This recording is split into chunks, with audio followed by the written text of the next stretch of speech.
من علم فيه وتعلم من أكرمه فهو مكرم وجزاء الحسنى إحسان. طبتم يا أهل القرآن. اعوذ باللہ من الشیطان الرجیم. بسم اللہ الرحمن الرحیم. فلا اقسم بما تبصرون وما لا تبصرون انہ لقول رسول کریم وما هو بقول شاعر قلیلا ما تؤمنون ولا بقول کاہن قلیلا ما تذکرون تنزیل من رب العالمین. صدق اللہ العظیم. رب اشرح لی صدری ویسر لی امری واحلل عقدۃ من لسانی یفقہوا قولی. رب یسر ولا تعسر وتمم بالخیر. آمین یا رب العالمین. سورۃ الحاقہ کے دوسرے رکوع کی چند آیات میں نے آپ کے سامنے تلاوت کی ہیں، اور آیات کو تلاوت کرنے کا مقصد جو ہمارا سبق ہم نے کل پڑھا ہے، جملہ اسمیہ کو منفی بنانا اور منفی بنانے کے لیے ما کا استعمال، اور پھر اس سے پہلے جو حروف مشبہ بالفعل میں ہم انا کو خاص طور پہ تفصیل سے دیکھ چکے ہیں جملے میں زور پیدا کرنے کے لیے. تو اس حوالے سے چند آیات آپ کے سامنے ہیں. فلا اقسم بما تبصرون. اب یہ لا جو یہاں پر استعمال ہوا ہے، یہ اصل میں انشاءاللہ جب آپ فعل پڑھیں گے تو اس وقت آپ کے سامنے آئے گا، یعنی یہ والا لا نہیں ہے. وما لا تبصرون اصل جو آپ نے یہ ہے کہ انہ قول رسول کریم، کریم رسول کا قول. وما ہوا بقول شاعر. اب یہاں پر دیکھیں وما ہوا بقول شاعر، یہ کسی شاعر کا قول نہیں ہے، یعنی یہ کسی شاعر کا قول ہرگز نہیں ہے. قلیلا ما تؤمنون، تم تھوڑا ہی ایمان لاتے. ولا بقول کاہن، اور نہ ہی یہ کسی کاہن کا قول ہے. قلیلا تذکرون، تھوڑا ہی غور کرتے ہو. یہ کیا ہے؟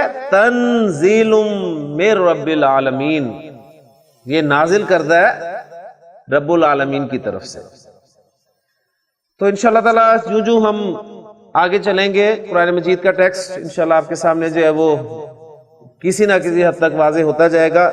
پھر یہ اب ڈیپینڈ کرے گا آپ کی محنت پر. آپ جتنی محنت کریں گے اتنا ہی انشاءاللہ تعالیٰ آپ کو جو ہے وہ پھل ملے گا، اور اتنا ہی قرآن مجید کی زبان جو ہے آپ کو سمجھ آئے گی. اللہ تعالیٰ سے دعا ہے کہ اللہ تعالیٰ ہمارے لیے اس کام کو آسان کرے. اب الحمدللہ تقریباً ہمارا جو 4 ماہ کا کورس ہے اس میں سے 2 ماہ تقریباً مکمل ہونے والے ہیں، اور انشاءاللہ تعالیٰ ہمارے اسم کے حوالے سے بھی 1-2 ٹاپکس رہتے ہیں، وہ انشاءاللہ تعالیٰ ہمارے 1-2 لیکچرز میں مکمل ہو جائیں گے.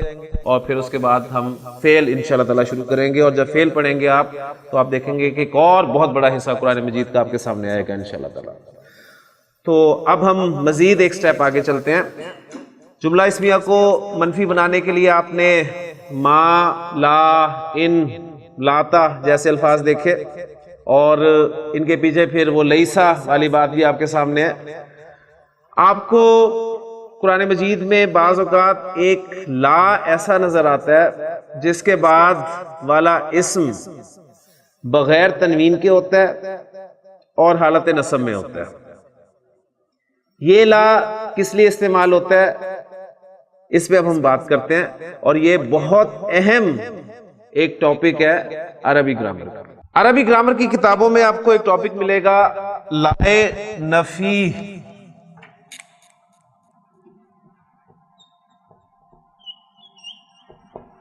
ایک ایسا لا جو نفی کے لیے، لیکن کس کی نفی کے لیے؟ للجنس، جنس کی نفی کے لیے. تو اسے آسانی کے لیے ہم کہتے ہیں لائے نفی جنس. لائے نفی جنس ایک ایسا لا جس کے بعد آپ کو اسم بغیر تنوین کے حالت نصب میں نظر آئے. ایگزامپل میں نے آپ کے سامنے بڑی مشہور ایگزامپل رکھی ہے. سورۃ البقرہ کے شروع میں آپ کو الفاظ ملتے ہیں کہ الف لام میم ذالک الکتاب لا ریب فیہ. تو یہ جو لا ہے اس کے بعد آپ نے نوٹ کرنا ہے کہ اسم آپ کو حالت نصب میں نظر آ رہا ہے اور بغیر تنوین کے. کلیئر ہو گیا؟ اور تیسری بات نکرہ ہے.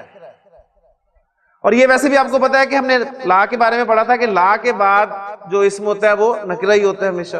ٹھیک، اس لیے اس پہ اتنی آپ کی توجہ نہیں ہوگی. اصل توجہ آپ نے کرنی ہے کہ اسم جو ہے وہ اس پہ تنوین نہیں آ رہی اور حالت نصب میں ہے.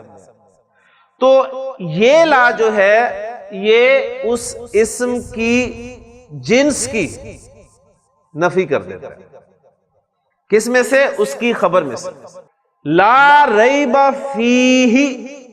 اب پہلے سمجھ لیں اس کا جو انالیسز ہے وہ دیکھ لیں. یہ لا نفی جنس ہے اور لا نفی جنس کا ایک اسم ہوتا ہے اور ایک خبر ہوتی ہے. لا نفی جنس کا ایک اسم ہوتا ہے اور ایک خبر ہوتی ہے. لا نفی جنس کا اسم جو ہے وہ آپ دیکھ رہے ہیں حالت نصب میں بغیر تنوین کے. کلیئر ہو گیا؟ تو یہ جو لا ہے یہ اپنے اسم اور خبر سے مل کر جملہ اسمیہ بنتا ہے. تو لا ریب فیہ. اب وہ جو جنس کی نفی اس کا ترجمہ ہم کیسے کریں گے اس کو بس سمجھ لیں. لا ریب فیہ کا ترجمہ ہم کچھ اس انداز میں کر سکتے ہیں کہ اس میں کسی قسم کا شک نہیں ہے. اس میں کوئی شک ہے ہی نہیں. اس میں کوئی شک بھی نہیں ہے. یعنی یہ دیکھیں اتنا زور جو میں آپ کے سامنے رکھ رہا ہوں یہ لا نفی جنس مفہوم پیدا کر رہا ہے. اب دیکھیں قرآن مجید اپنا تعارف ہی یہاں سے کرا رہا ہے کہ ذالک الکتاب، یہ کتاب لا ریب فیہ ہے. یعنی وہ کتاب ہے جس میں کسی قسم کا شک ہے ہی نہیں. یعنی شک کی جو مختلف قسمیں ہو سکتی ہیں نا ان سب کی نفی کر دی. سب کی نفی کر دی. کس میں سے؟ اس کی خبر میں سے. یعنی خبر میں سے مراد کیا ہے؟ اس کتاب میں کسی قسم کا شک نہیں ہے. ٹھیک، جس طرح اس کی سادہ سی ایگزامپل میں آپ کے سامنے اور رکھتا ہوں پھر بات ذرا مزید کلیئر ہو جائے گی. میں کہتا ہوں عربی زبان میں کہ لا رجلا، لا نفی جنس کے بعد جو اسم آئے گا وہ حالت نصب میں ہوگا اور تنوین کے بغیر ہوگا. تو لا رجلا فی الدار. کیا ترجمہ کریں گے؟ گھر میں کوئی بھی آدمی نہیں ہے. یعنی اب اس کا مطلب یہ نہیں کہ سب آدمیوں کی نفی کر دی. مقصد آدمی جنس کی نفی کی ہے کہاں سے؟ گھر میں سے. یہ نہیں ہے آدمی کوئی ہے ہی نہیں، ایسا مطلب نہیں ہے. گھر میں کوئی آدمی بھی نہیں. لا رجل فی الدار، گھر میں کوئی بھی آدمی نہیں ہے. جیسے آپ دیکھتے ہیں کہ اکثر آتے ہیں تو پوچھتے ہیں جی کوئی آدمی ہے گھر میں، تو آپ کہتے ہیں جی گھر میں کوئی آدمی نہیں ہے. تو اب آپ عربی میں اسے کہیں گے کہ لا رجل فی الدار، گھر میں کوئی آدمی بھی نہیں ہے، کوئی آدمی ہے ہی نہیں. کلیئر ہو گیا جی؟ اچھا، اب یہ جو رجلہ ہے یہ اس لا کا اسم ہوگا اور جو فی الداری جار مجرور جو ہے یہ اس لا کی خبر بن کر استعمال ہوگا. اب اس کی مزید ایگزامپل میں آپ کے سامنے رکھتا ہوں تو انشاءاللہ تعالیٰ اور آپ کے سامنے کلیئر ہوگی. میں ایک کام یہ کرتا ہوں کہ آپ کو ایک اسم دیتا ہوں اور آپ سے درخواست کرتا ہوں کہ اس اسم کو اس شکل میں لائیں. یعنی اس پہ تنوین نہیں لانی ہے آپ نے اور اسے حالت نصب میں لے کے آنا ہے. پھر انشاءاللہ تعالیٰ بات کلیئر ہو جائے گی. عربی زبان میں ذلن کہتے ہیں سائے کو، سایہ. اب اسم سے پہلے میں لا نفی جنس لگانا چاہتا ہوں تو کیا بن جائے گا جی؟ لا ظلہ. تو کیا ترجمہ کریں گے؟ ٹھیک ہے نا, کوئی سایہ نہیں. اب یہ اس طرح نہیں مزہ آئے گا, کوئی بھی سایہ, کسی قسم کا سایہ نہیں. یعنی سائے کی کوئی بھی شکل آپ کے ذہن میں اگر آ سکتی ہے نا تو اس کی نفی کرتے ہیں. دیکھیں سائے کی مختلف شکلیں ہو سکتی ہیں. آپ آج کل اب دن ہے گرمیوں کے, تو آپ دیکھتے ہیں کہ آپ گھر میں ہوتے ہیں تو آپ کو کمرے میں جو ہے سایہ ملتا ہے, یعنی ایک چھت کا سایہ. آپ ذرا کمرے سے باہر نکلتے ہیں تو آپ کو دیوار کا سایہ مل جاتا ہے, وہ ایک سائے کی شکل ہوگی. پھر تھوڑا سا باہر جاتے ہیں, گھر سے باہر نکلتے ہیں تو کوئی درخت ہے, آپ کو اس کا سایہ نظر آ جاتا ہے, وہ مل جاتا ہے. مزید کھلی جگہ پر جاتے ہیں, کوئی سائے کے لیے چیز نہیں ہے, تو اگر آپ کے پاس چھتری ہے تو آپ چھتری کا سایہ کر لیتے ہیں. ایک سائے کی وہ قسم ہوگی آپ کے پاس. اچھا اگر چھتری بھی نہیں ہے, آپ کے پاس کوئی فائل ہے, کوئی کتاب ہے, آپ اسے سر پہ رکھ لیتے ہیں, اس کا سایہ لے لیتے ہیں. ٹھیک, اور کچھ نہیں تو اپنا ہاتھ اوپر رکھ لیتے ہیں, اس کا بھی آپ کو سایہ مل جائے. ان تمام سایوں کی نفی کر دی جائے تو یہ کنسٹرکشن آتی ہے لازم. اب یہ دیکھیں نبی قسم کی وہ حدیث ہے جس میں آپ صلی اللہ علیہ وسلم اس کو بیان فرما رہے ہیں کہ سبعتن, 7 قسم کے افراد ایسے ہیں, یذلہم اللہ فی ذلہ, جنہیں اللہ تعالی اپنے عرش کے سائے میں جگہ عطا فرمائے گا. یوما, ایک ایسے دن, لا ذلہ. اب آپ اس کو سمجھیں گے کہ لائے نفی جنس کے ساتھ اس لفظ کو بیان کیا گیا, جس دن کسی قسم کا سایہ نہیں ہوگا, کسی قسم کا بھی سایہ نہیں ہوگا. سایہ کی جو بھی شکل آپ کے ذہن میں آ سکتی ہے نا, اس کو نکال دے ذہن سے. اللہ, سوائے, ذلہ, اس کے عرش. بہت بڑا انعام ہے. اور آپ کو پتا ہے کہ اس دن سورج جو ہے وہ کہاں ہوگا, یعنی اس وقت سورج جو ہے ہم سے اتنی دور ہے, لیکن اب وہ اپنا اثر جو ہے دکھانا شروع ہو گیا. جب سورج اتنا قریب ہوگا اور سایہ بھی کوئی نہیں ہوگا سوائے اللہ کے عرش کے سائے کے, تو 7 قسم کے خوش نصیب افراد وہ ہوں گے جنہیں اللہ تعالیٰ اپنے عرش کا سایہ عطا فرمائے گا. اور 7 قسم کے افراد کون کون ہیں, یہ انشاءاللہ تعالیٰ اس کورس کے دوران ہمارے پورے ہو جائیں گے, اور ہم نے پھر جائزہ لینا ہے کیا ہم ان 7 میں سے کسی کیٹیگری میں آ رہے ہیں.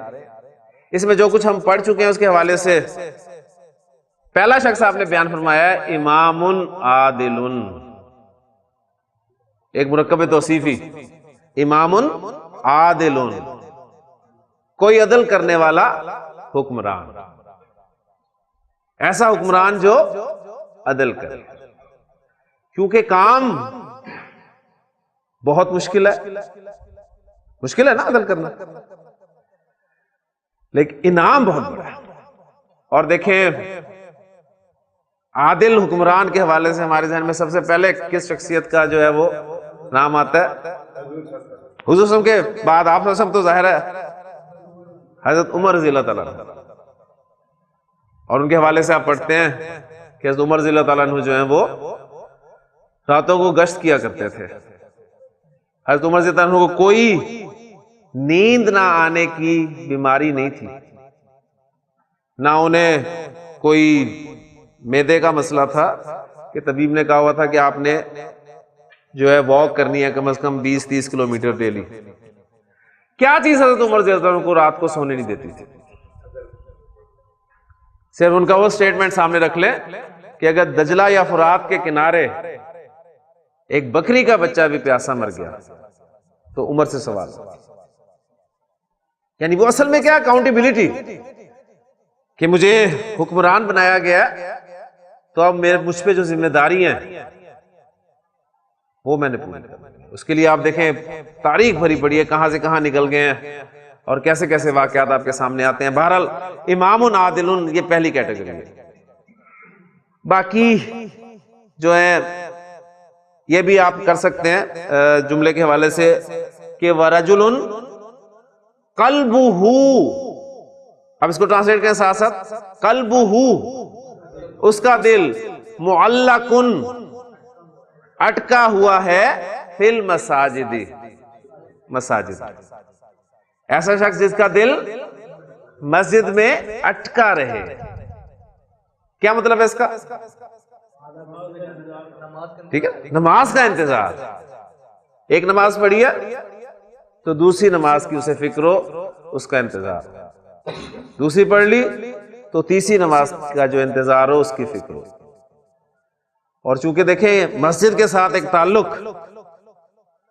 تو آسان کام نہیں ہے. ہم تو ابھی موسم گزار کے آئے ہیں ابھی، یعنی وہ سردیوں والا موسم جس میں آپ دیکھیں ظہر کی نماز کے بعد عصر ایسے، مغرب ایسے، عشاء ایسے. تو عام طور پہ ہماری زبانوں سے بڑے غلط قسم کے الفاظ نکل جاتے ہیں کہ سردیوں میں نمازوں کے علاوہ اور کوئی کام ہی نہیں. ابھی تو پڑھ کے آئے تھے، ایک گئی دوسری آ گئی. تو مسجدوں میں دل کاٹ کر ہے یہ کام. پھر وہی بات ہے کہ آسان کام نہیں ہے. مسجد سے تعلق، مسجد سے محبت، اس لیے انعام بھی بہت بڑا ہے. باقی انشاءاللہ تعالیٰ وہ ایک حدیث، اسی کا ایک حصہ میں نے آپ کو کل پرسوں غالباً سنایا تھا، تو یہ وہ فعل سے متعلق ہے. انشاءاللہ یہ حدیث پوری ہم اس کورس کے دوران جو ہے مکمل کر لیں گے. ایک ایگزامپل آپ کو ملے گی، لا عاصمہ. عاصم کہتے ہیں بچانے والا،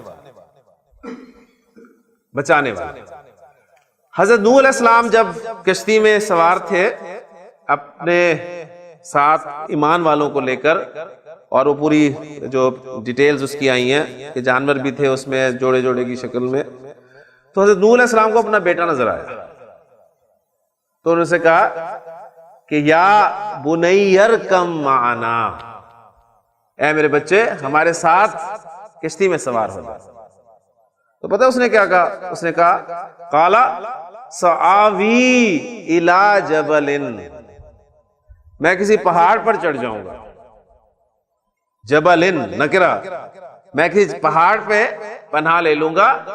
یعصمنی من الماء، جو مجھے بچا لے گا پانی سے. تو نوح علیہ السلام نے فرمایا قالا لا عاصم اليوم، آج کے دن بچانے والا کوئی نہیں. یہ جو کہا نا پہاڑ مجھے بچا لے گا، تو لا عاصم اليوم، آج کے دن بچانے والا کوئی بھی نہیں سوائے اس کے جس پہ میرا رب بھی رحم کرے. اسی طرح آپ دیکھتے ہیں بڑی مشہور جو جملہ ہے، لا حول ولا قوت الا باللہ، یعنی اللہ کی مدد کے بغیر آپ نہ کوئی نیکی کر سکتے ہیں اور نہ ہی کسی گناہ سے بچ سکتے ہیں. ٹھیک ہے، کوئی طاقت کوئی قوت جو ہے وہ آپ کے پاس نہیں ہے. تو یہ بھی بالکل لا نفی جنس ہے. پھر دیکھیں، ہاں جی، سب سے بڑی اگزامپل ہمارا کلمہ لا الہ الا اللہ، یعنی لا الہ غیر اللہ، اللہ کے سوا کوئی الہ ہے ہی نہیں. تو عرب کو چونکہ پتا تھا یہ کہ کلمہ کہنے سے اس کے ساتھ ہوگا کیا. ہمیں کلمہ یہ اللہ کا شکر ہے، میں کہتا ہوں کہ مفت میں ملا ہے، اس لیے شاید ہمیں اس کی قدر نہیں ہے. لیکن عرب حضرت بلال سے پوچھیں لا الہ الا اللہ کے کیا معنی، حضرت خباب بن الارت رضی اللہ تعالیٰ عنہ سے پوچھیں لا الہ الا اللہ کے کیا معنی، حضرت عثمان رضی اللہ تعالیٰ عنہ سے پوچھیں لا الہ الا اللہ کے کیا معنی. تو انہیں پتا تھا. تو تبھی آپ دیکھیں کہ جس نے لا الہ الا اللہ کہا ہے پھر اس کے ساتھ کیا ہوا. ہم تو الحمدللہ پیدا ہوتے ہیں گھر میں تو لا الہ الا اللہ ہمیں ویسے ہی سننے کو ملتا ہے. پھر نبی کے وسلم کی جو بڑی خوبصورت دعا ہے جس میں آپ نے تعلیم یہ دی ہے کہ اللہم لا مانع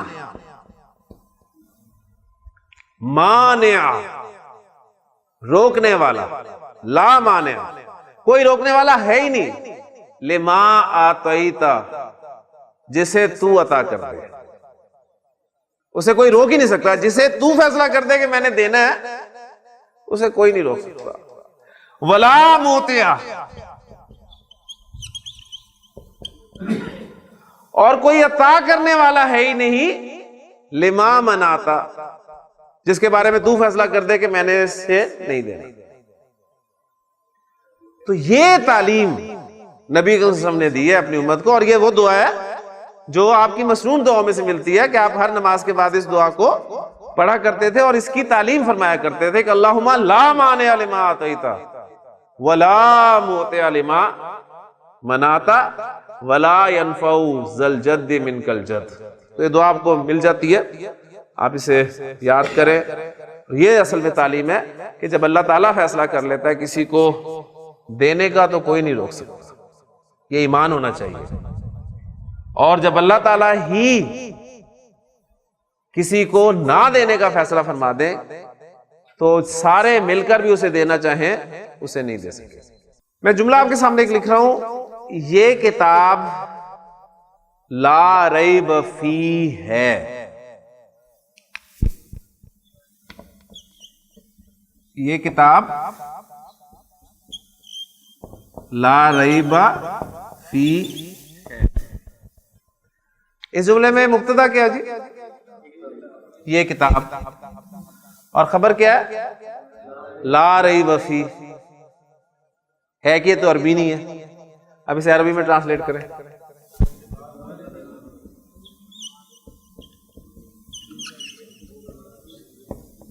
ذالک الکتاب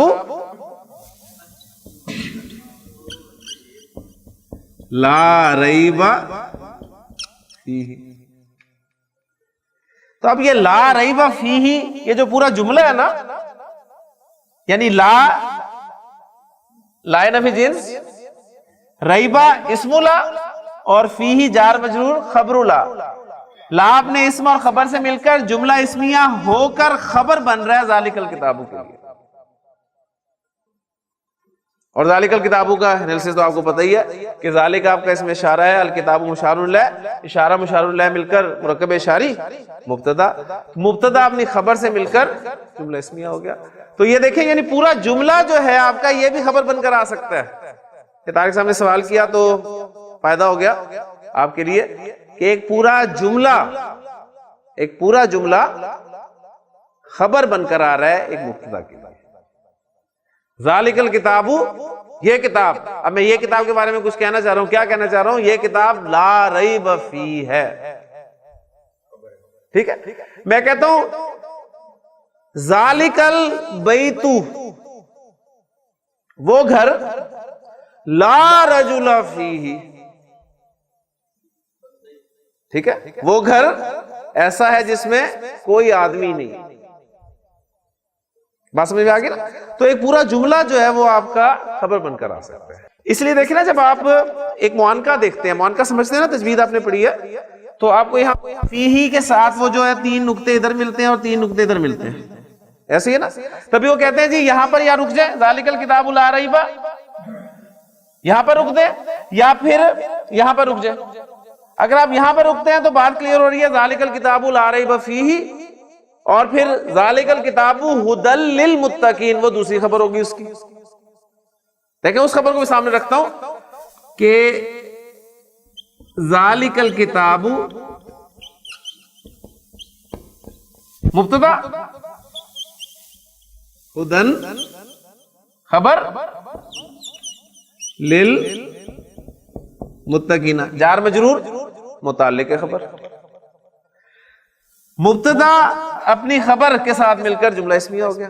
تو ذالک الکتاب مبتدا، لا ریب فیہ خبر نمبر 1، اور ھدی للمتقین خبر نمبر 2.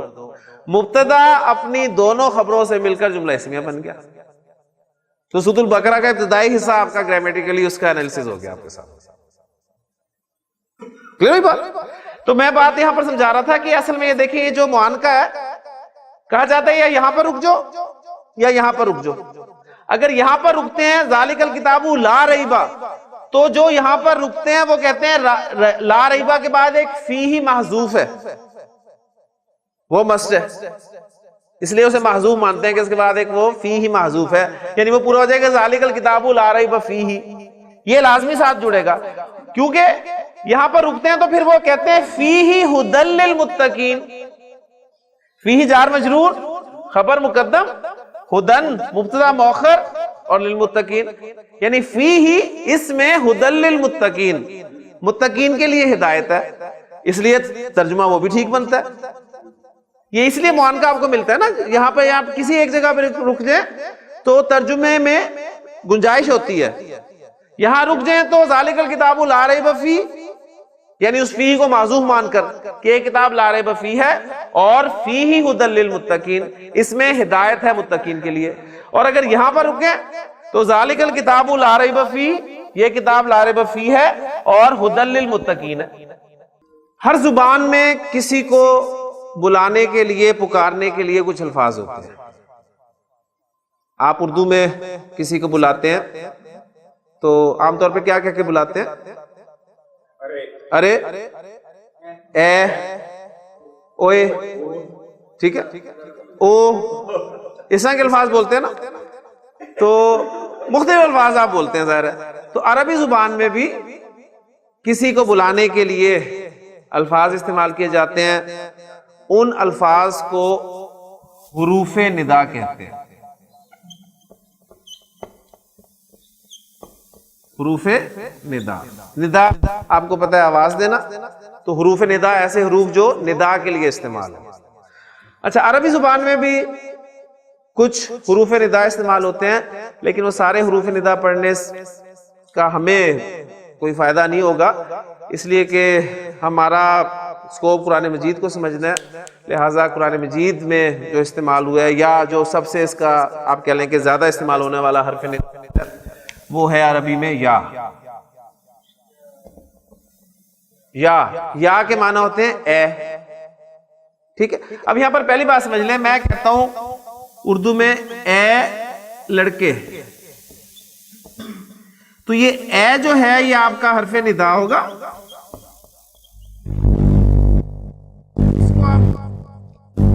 وہ منادا کہلائے گا. جس کو آپ ندا دے رہے ہیں اسے کیا کہیں گے؟ منادا. جب ہم نے ٹاپک پڑھا تھا اسم کا معرفہ یا نکرہ ہونا، تو اس وقت میں نے آپ کو 5 اقسام جو ہے معرفہ کی بتائی تھی. اسم علم، اسماء اشارہ، اسماء جو آپ کے ضمائر ہیں، اسماء موصولہ، اور معرف باللام، یعنی ایسا اسم جس پہ الف لام داخل ہوا ہو. اس کے بعد میں نے کہا تھا 2 اقسام ہم چھوڑ رہے ہیں، وہ ہم آگے جائیں گے تو ہماری سمجھ میں آئیں گے. ٹھیک ہو گیا؟ تو ایک آ گئی تھی، ہم نے مرکب اضافی جب پڑھا تھا تو میں نے کہا تھا کسی اسم کو آپ معرفہ کی طرف نسبت دے دیں، یعنی مضاف الی المعرفہ جو ہے وہ بھی معرفہ ہوتا ہے. جیسے کتاب زیدن، کتاب جو ہے وہ زید کی طرف نسبت دی گئی، لہذا کتاب بھی معرفہ ہے. تو وہ 6ٹھی قسم بن گئی تھی مضاف الی المعرفہ. تو آج ہم 7ویں قسم جو ہے معرفہ کی وہ بھی یہاں پر کور کر رہے ہیں، وہ ہے منادا. منادا جو ہے جسے ندا دی جائے وہ بھی معرفہ. ٹھیک ہے، تو یہ معرفہ کی 7 اقسام جو ہے ہماری پوری ہو جائے گی. اب دیکھیں میں کہہ رہا ہوں نا اے لڑکے، اب اس میں لڑکے کا نام معلوم ہو تو وہ تو پہلے ہی معرفہ ہے. میں کہوں اے زید تو زید تو پہلے ہی معرفہ ہے، لیکن لڑکا جب میں کہہ رہا ہوں اے لڑکے، تو اس سے مراد وہی ہے جس سے میں آواز دے رہا ہوں، جس سے میں بلا رہا ہوں، تو اس لیے وہ بھی معرفہ ہو جائے گا. لے جی، اے لڑکے، تو اس کو میں عربی میں کہوں گا، اے کے لیے آپ کو پتا ہے لفظ ہم نے استعمال کیا ہے یا، اور لڑکے کے لیے ہمارے پاس لفظ کیا ہے؟ لڑکے کی عربی کیا ہے؟ ولدن ہے نا. ٹھیک، ولد. تو جب یہ یا کے ساتھ استعمال ہوگا تو اس ولد پر صرف ایک پیش آئے گا،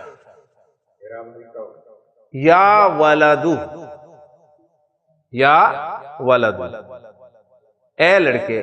تو اب یہ جو ولد ہے یہ بھی معرفہ ہو گیا. کیوں؟ اس لیے کہ اسے آپ نے ندا دی ہے، تو منادا جو ہے وہ آپ کا معرفہ ہوتا ہے. اچھا، اب یہاں پر یہ جو ہے اس پہ سنگل حرکت کیوں ہے؟ اس کے حوالے سے یا کے ساتھ اسماء کا کچھ آپ کہہ لیں کمبینیشنز ہیں، وہ کمبینیشنز آپ کے سامنے میں رکھ دیتا ہوں. انشاءاللہ یہ ٹاپک بھی آپ کے لیے بہت ایزی ہو جائے گا انشاءاللہ. پہلا اس میں کمبینیشن ہے جی آپ کا یا پلس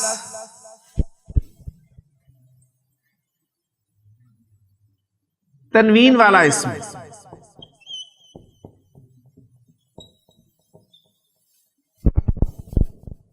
یا پلس تنوین والا اسم. آپ کے سامنے ہے. نیچے ایگزامپل دے دیتا ہوں. یا پلس زیدن. اب زیدن تنوین والا اسم ہے نا. اب معرفہ نکرہ کی بات نہیں میں کر رہا, میں تنوین والے اسم کی بات کر رہا ہوں, چاہے وہ معرفہ ہو یا چاہے نکرہ ہو, یا زیدن ہو یا ولدن ہو.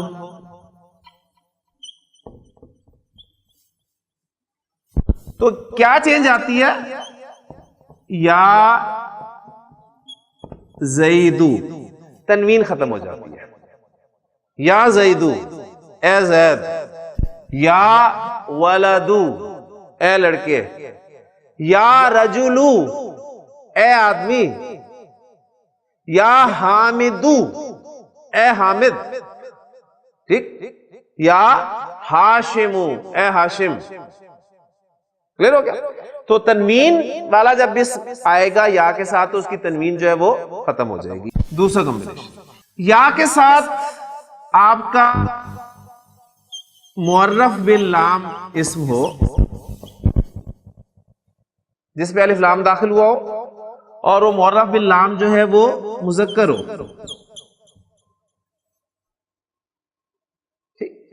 جیسے یا پلس الولد,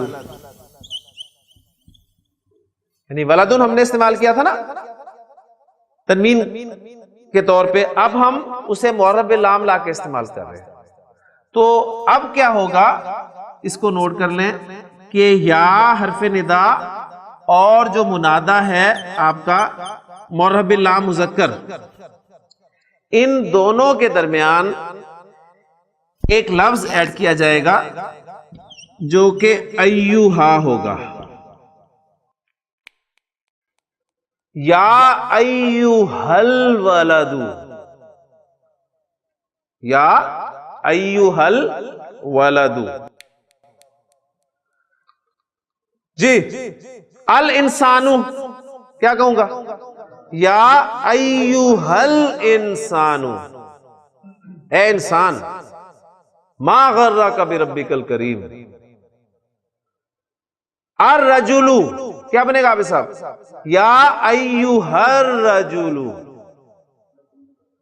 الناس یا ایوہ الناس.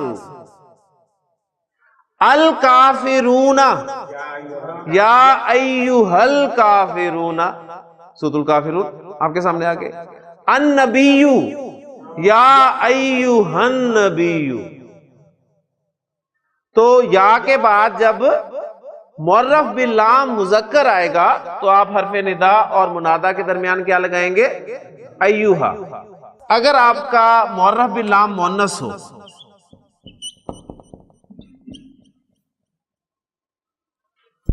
تو یا اور منادہ یعنی حرف ندا اور منادہ کے درمیان آپ لفظ لائیں گے ایتھا.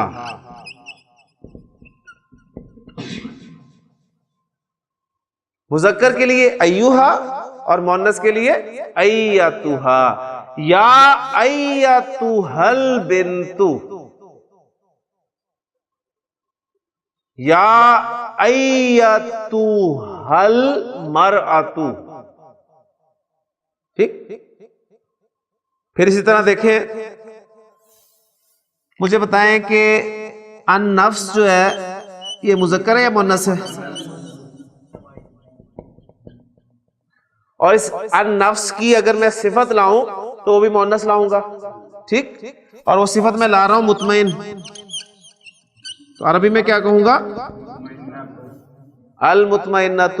تو النفس المطمئنۃ, مطمئن جان.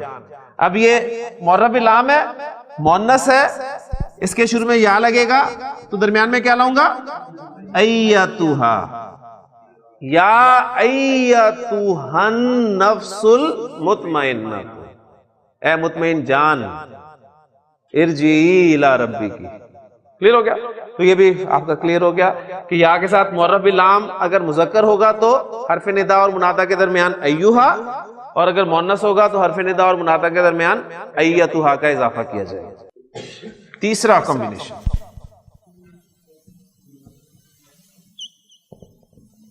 یا پلس منادا مضاف، یا کے بعد آپ کا مرکب اضافی آ رہا ہے، یا کے بعد مرکب اضافی آ رہا ہے، یا پلس میں کہتا ہوں عبداللہ، عبداللہ آپ کا مرکب اضافی ہے نا، ٹھیک ہے، اللہ کا بندہ، تو میں کہنا چاہتا ہوں اے عبداللہ، تو یہ یا کیا کرے گا، یہ جو آپ کا مضاف ہے، جو منادہ مضاف ہے، اس کو یہ نصب میں لے جائے گا، یا عبداللہ، اردو میں آپ یہ کہیں گے اے عبداللہ، اردو میں عبداللہ ہی کہیں گے اے عبداللہ، لیکن عربی میں یا عبداللہ۔ نساء النبی، نساء النبی، نبی صلی اللہ علیہ وسلم کی عورتیں، یعنی آپ صلی اللہ علیہ وسلم کی بیویاں، تو قرآن مجید نے کیسے کہا ہے، یا نساء النبی، یا نساء النبی۔ صحابہ اللہ کے رسول صلی اللہ علیہ وسلم سے کیسے مخاطب ہوتے تھے، یا رسول اللہ، ٹھیک ہے، یا رسول اللہ، اے اللہ کے رسول صلی اللہ علیہ وآلہ وسلم۔ تو منادہ مضاف جو ہے وہ آپ کا کیا ہوتا ہے، حالت نصب میں ہوتا ہے، کلیئر ہو گیا؟ یہ ایک بہت اہم پوائنٹ ہے، یعنی اسم جو حالت نصب میں کب کب آتا ہے، اس میں اگر آپ فہرست بنا رہے ہو اللہ کرے تو اس میں یہ نوٹ کر لیجئے گا، ایڈ کر لیجئے گا کہ اسم آپ کا کب کب حالت رفع میں ہوتا ہے، کب کب نصب میں ہوتا ہے، کب کب جر میں ہوتا ہے۔ اگر آپ اس کورس کے دوران یہ فہرست بنا لیں تو آپ کا مسئلہ ہمیشہ کے لیے حل ہو جائے گا۔ آپ کو پتہ چلے گا قرآن مجید میں اچھا یہ رفع میں آیا تو یہ جو رفع میں کب کب آتا ہے اس میں سے کون سی جگہ ہے، یہ نصب میں آیا تو کون سی جگہ ہے، یہ جر میں آیا تو کون سی جگہ ہے، ٹھیک ہو گیا؟ ربنا یہ بھی آپ کا ایک مرکب اضافی ہے، ایسی ہے نا، ربنا کیا ترجمہ ہے، ہمارا رب، مرکب اضافی۔ اب میں کہنا چاہتا ہوں اے ہمارے رب، تو کیا کہوں گا، یا ربنا، اے ہمارے رب، اور چونکہ فریکوینٹلی استعمال کرنا ہے آپ نے اس لیے یا کو حذف بھی کر دیا جاتا ہے۔ ہم اردو میں بھی اے یوسف، اے حامد، اس طرح تو نہیں بولتے نا لازمی، یہ بھی کہتے ہیں حامد، یوسف، بات سمجھ میں آ گئی نا؟ تو یہاں بھی آپ جو یا زید لازمی نہیں ہے، آپ زید بھی کہہ سکتے ہیں۔ قرآن مجید میں یوسف آرد ان ھذا، یعنی مراد کیا ہے، یا یوسف آرد ان ھذا، اے یوسف چل چھوڑ جانے دے، ٹھیک ہے؟ تو یہ آپ کو ملے گا، یعنی حذف بھی ہو جاتا ہے، یہاں پر یا حذف ہے، آپ کہیں گے ربنا، تو انڈرسٹوڈ ہے اے ہمارے رب۔ اس لیے آپ دیکھتے ہیں ہماری جتنی بھی دعائیں ہیں، مسنون دعائیں نبی صلی اللہ علیہ وسلم جو سکھائی ہیں وہ کہاں سے شروع ہوتی ہیں، یہی سے شروع ہوتی ہیں، ربنا۔ قرآنی دعائیں لے لیں، ظلمنا انفسنا، یعنی قرآنی دعائیں، نبی صلی اللہ علیہ وسلم کی دعائیں جو ہے وہ آپ کو اور اسلوب میں ملیں گی، قرآنی دعائیں یہی ہیں ساری، ربنا آتنا فی الدنیا حسنہ، تو ربنا، تو اے ہمارے رب۔ اسی طرح یہ ہو گیا اے ہمارے رب، اور اگر میں کہنا چاہتا ہوں اے میرے رب، میرے رب کی عربی کیا ہے،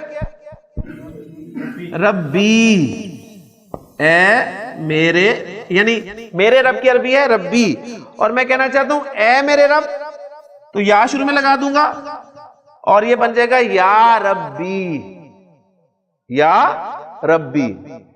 اس یا کو اگر میں حذف کر دوں تو پیچھے بچ گیا ربی، اور اگر اس ربی کی آخری والی یا کو بھی میں ہٹا دوں تو پیچھے کیا بچ گیا، ربی۔ تو اب آپ کو یہ جو دعائیں ملتی ہیں، ربی یسر، اے میرے رب یسر آسانی فرما، ولا تعسر وتمم بالخیر، رب اغفر وارحم وانت خیر الراحمین. ٹھیک ہو گیا؟ تو ربی ایک لفظ ہے، آپ کو نظر آ رہا ہے ایک لفظ، لیکن یہ 3 الفاظ کا مجموعہ ہے، اے میرے رب. کلیئر ہو گیا جی؟ تو یہ حروف ندا میں ہم نے یا کو پڑھا ہے صرف، اور اس یا کے جو کمبینیشنز ہیں وہ آپ کے سامنے آ گئے. یا کے بعد اگر تنوین والا کوئی اسم ہوگا تو تنوین ختم ہو جائے گی. اللہ تعالیٰ نے فرمایا یا نارو، اے آگ، کونی بردن و سلامن علی ابراہیم. ٹھیک ہے، نارون تھا یا نارو. اگر یا کے بعد معرف باللام مذکر ہوگا تو حرف ندا اور منادا کے درمیان ایوہا کا استعمال کیا جائے گا، اور اگر معرف باللام مؤنث ہوگا تو حرف ندا اور منادا کے درمیان ایتوہا کا اضافہ کیا جائے گا. قرآن کے ایگزامپلز آپ کے سامنے ہیں. اگر یا کے بعد مرکب اضافی آ رہا ہے، مضاف آ رہا ہے، تو وہ مضاف جو ہے وہ حالت نصب میں چلا جائے گا. بہت ساری ایگزامپلز آپ کے سامنے ہیں. تو الحمدللہ یہ ٹاپک بھی جو ہے ہمارا یہاں پر مکمل ہو گیا. سبحانک اللہم و بحمدک، اشہد ان لا الہ الا انت، استغفرک و اتوب الیک. من علم فيه وتعلم من أكرمه فهو مكرم وجزاء الحسنى إحسان. طبتم يا أهل القرآن.